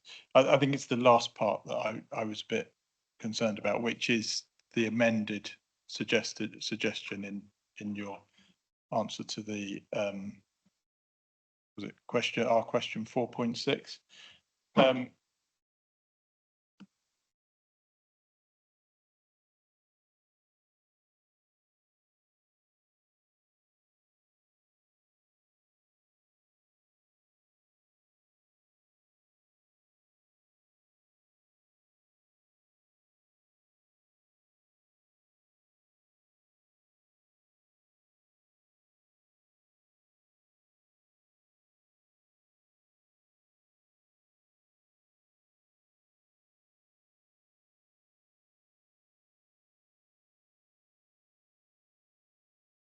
We think that what we've set out on page 12 of the matter statement is an accurate statement of the process. And because we've picked up on the in combination element, we've probably better mirrored the approach, and we've obviously referenced the particular regulations that the appropriate assessment would be carried out under, and also the outcome that's got to be achieved, i.e. that you can exclude adverse effect on site integrity. I think I misread my notes, because I think what you're suggesting is that sentence replaces the first part of that paragraph, which is fine. I think my question was about the last part of the paragraph.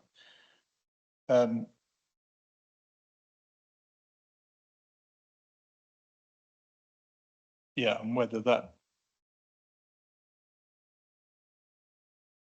the bit that it talks about project level HRA will not be required for issues relating solely to recreational disturbance covered by policy EV3 and the recreation mitigation strategy.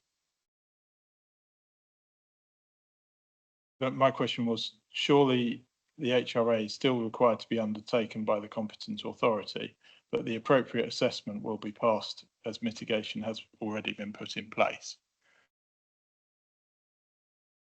Yeah, so if you've got a development coming forward, you would have to do the HRA as a competent authority, but you can be pretty certain that it would be the appropriate assessment would be passed. So yes. That sentence isn't quite right.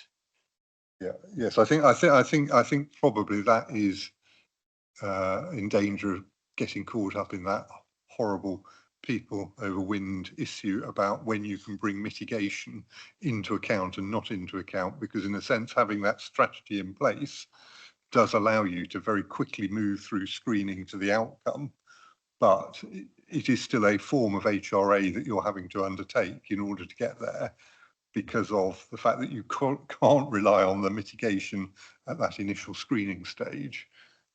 So I think my reading of that sentence is that you're saying you don't need to do it, but what I'm saying is that I think you do need to do it, albeit it's not going to be very difficult. It's probably fairly minor, but I think it was just, again, I think for some reason I picked this up from the RSPB comments, but yeah. So you happy to have another look at that? Yeah, it's a fair comment entirely. So we're happy to adjust that sentence. Yeah.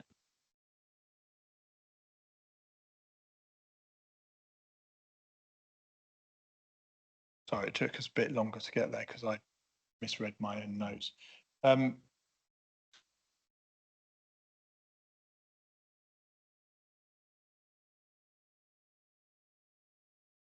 then are we EV3? Yeah, again, coming back to HRA and appropriate assessments. Should be there be some mention of that, or maybe I've just missed it in the background text, possibly paragraph 4.36, or have I just missed something?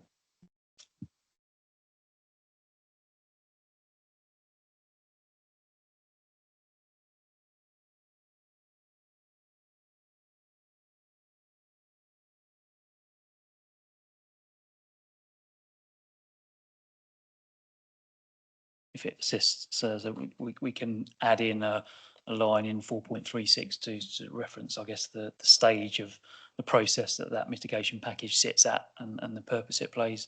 Just for clarity, we can put some wording together on that if that would assist.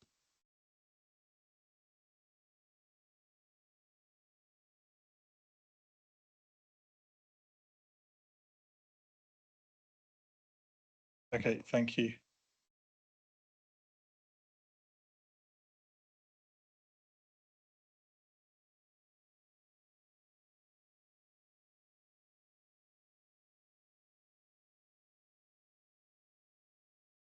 Yeah, I had another question on there, but I think we've already covered that. I was going to skip over the next agenda item just because I think that's relevant to the person who's missing on wastewater treatment works. I'm not sure because we've only got 8 minutes left, but we've got time to go through anything else, have we? Oh, sorry, Councillor Jarman, I hadn't spotted you. Can you turn your microphone on? I don't know where to mention it. It seems to be as good a point as any, but as well as talking about what is in the document, it's also a question of what's not in the document. And I don't know what is normal and what is not. But one of the issues, and I will try very hard not to be site specific in the way I present this. One of the concerns that's been brought up a number of times recently is the veracity of reports which are presented related to sites. And considerable work was done on this recently by a couple of groups looking at the qualifications which are required for reports relating to ecology and habitats that are presented with applications.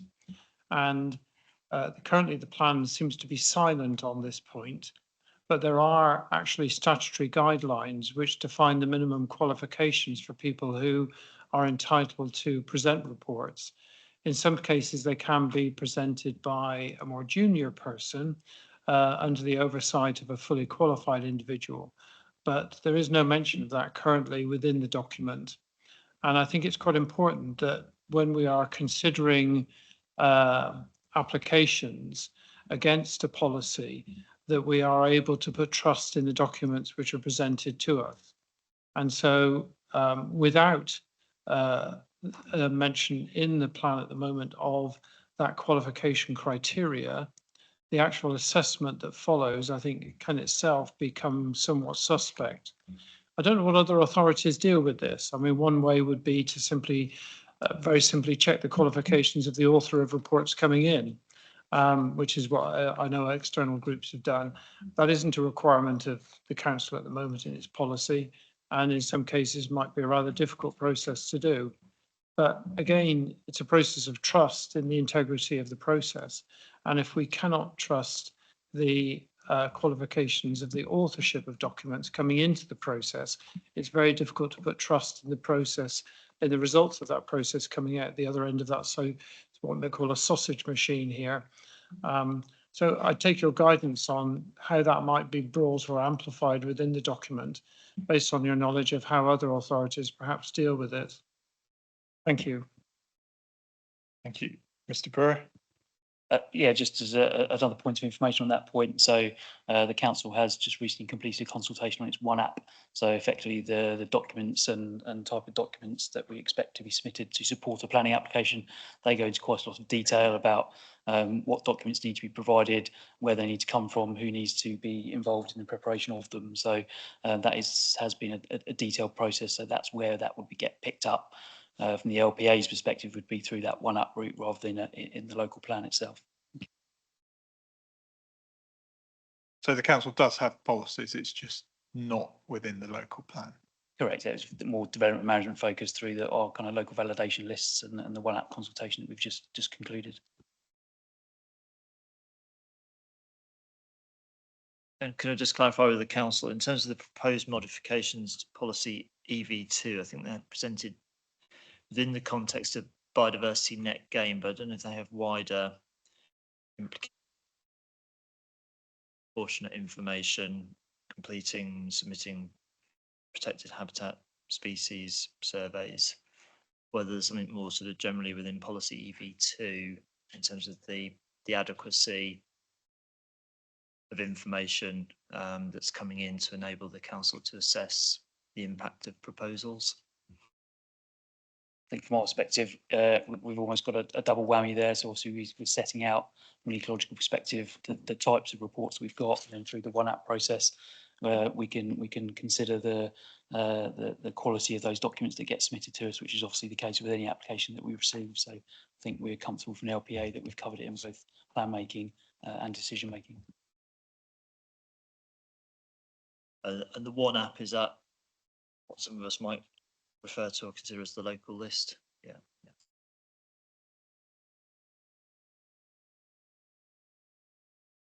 Mr. Just to expand on, I mean, there are naturally built-in measures, for example, the biodiversity net gain metric, where if you're over 1 hectare, you have to use, I'll call it the larger metric or the more complicated one, but you have to be statutory metric, which is, which you have to be qualified to do that. But when you're below that threshold, you're just a competent person, which can be, for example, the chartered town planner. So we just need to be careful on the distinction and against how the Act works, because it's by proportion and scale that you are then triggered on the competency. Councillor Jarman? So I wonder if I'm not familiar with the new policy. I'm sure James will forward it to me as soon as he can. But I wondered whether, if we do have a new policy, whether there could be reference in the plan to that policy, because I, for one, had not heard of it before. And I think it would be very beneficial for anybody using the plan or trying to adhere to the plan to know that it exists and be able to reference it. Thank you. Presumably that plan is updated fairly regularly, so and it might change names as well. But do you, just to say that you're absolutely right, that One Up list can change quite significantly and over a planned period. So it's a more precise process that's picked up through that One Up list. So that's the right place for that kind of more intrinsic detail of what we expected and who it needs to come from. So I think that's covered off through the DM process. So I was suggesting just to link to it, not to replicate it. And if we link to it, then as it gets updated periodically, obviously it would remain up to date and valid. Thank you.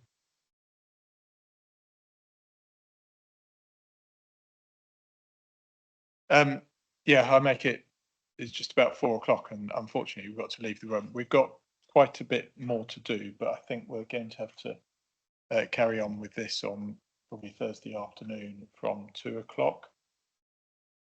Okay. Thank you. So just on the balance of what's to cover on the agenda for the environment, we'll liaise with the programme officer after this session to just determine when that will be done, and presumably through Louise we can kind of get a message out to people when we'll deal with that on Thursday.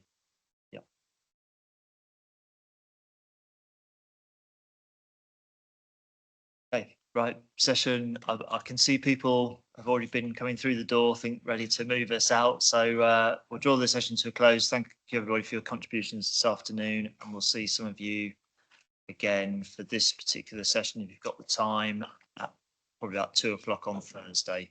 Okay, thanks, Ed.